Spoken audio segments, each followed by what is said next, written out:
When the thunder struck that night, it was not from the clouds. It came from the heavens themselves, where gods were clashing. Ewudgrevenji, the god of fire and lightning, had drawn his axe. The sky turned red. Obatálá stood in front of him, dressed in white, barefoot, calm and silent. Move, Ewudgrevenji warned. Or burn. But Obatálá did not move. Because this time, peace would not come from silence, it would come from truth. This is the story they never put in the books. When Obatálá, the god of peace, stood against the gods themselves. In the heavens, before man filled the earth, the oars held council regularly. Obatálá sat in the middle. Calm. Observant. Always the last to speak. Beside him sat Oromela, wisdom, Oon, love, Ewudgrevenji, fire, Ògún, war, trickster, and others. One day, a dispute rose. The world was getting chaotic. Humans were disrespecting the gods. Offerings were decreasing. The balance between spirit and flesh was breaking. Ewudgrevenji, ever hot-tempered, slammed his staff and said, "We must show them power. Thunder. Fire. Fear. Let them tremble." Ògún agreed. Laughed.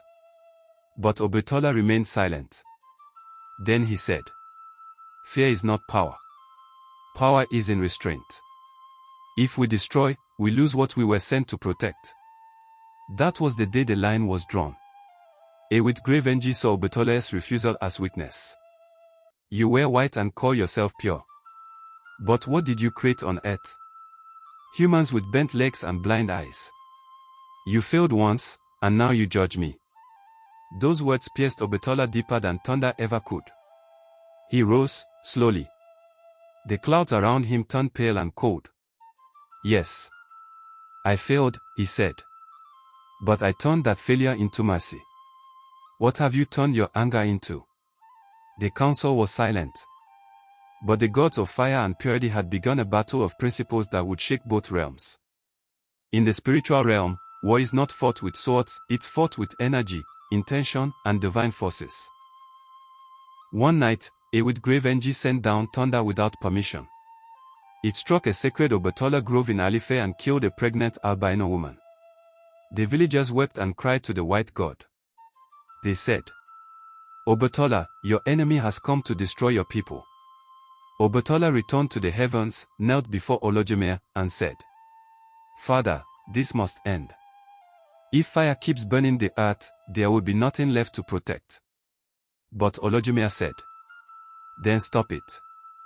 With your peace. Or your power." And that was when Obatálá did something no one expected. He raised his staff.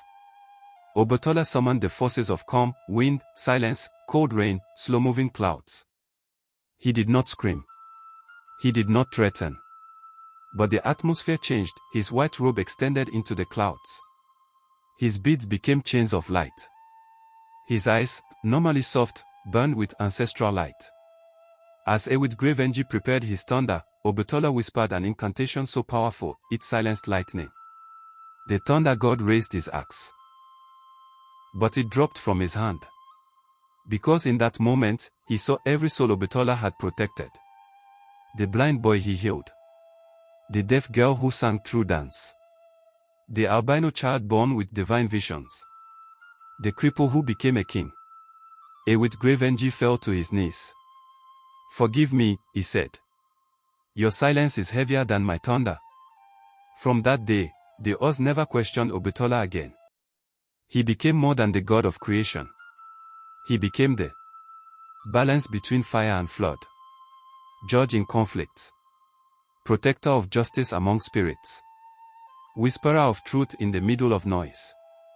Even Ewudgrevenji, now wiser, would later say, "Obatálá is not soft.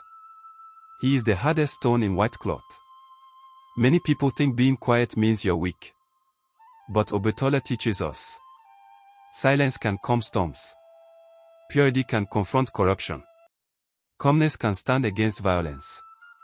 Obatálá never used force unless the innocent were being hurt. He never responded with ego. But when peace was threatened, He showed power that no god could ignore. In Ilu Awo, a secret village in Osun State, there's a white cave where thunder cannot echo. Locals say it is protected by Obatala's breath. No bird flies over it. No insect sing inside it. It is pure stillness. They say if you stand there with a clean heart, you'll hear Obatala whisper. Peace is not the absence of conflict, it is the courage to protect without hatred. The camera pans across a forest during a rainstorm. Thunder crashes in the sky, but one tree stands untouched. Under it is an old man in white, carving a statue of a child with no legs, but wings instead. He smiles gently and says, "Next time, I will make them fly." The screen fades to black with the words. They tried to silence him, but silence was his weapon. Obatala has faced thunder, war, shame, and even his own failure. But what happens when his own followers begin to forget him? Why did they stop telling us about Obatala? Why did they hide his shrines, burn his statues, and call him evil? Next episode is titled, "The Truth They Buried, How Religion Tried to Erase Obatala." Click subscribe. Click like. Share this with someone who believes silence means weakness. Obatala says, silence is strength. Reach out to us Gmail Oliwanifimi Abidimi057@gmail.com.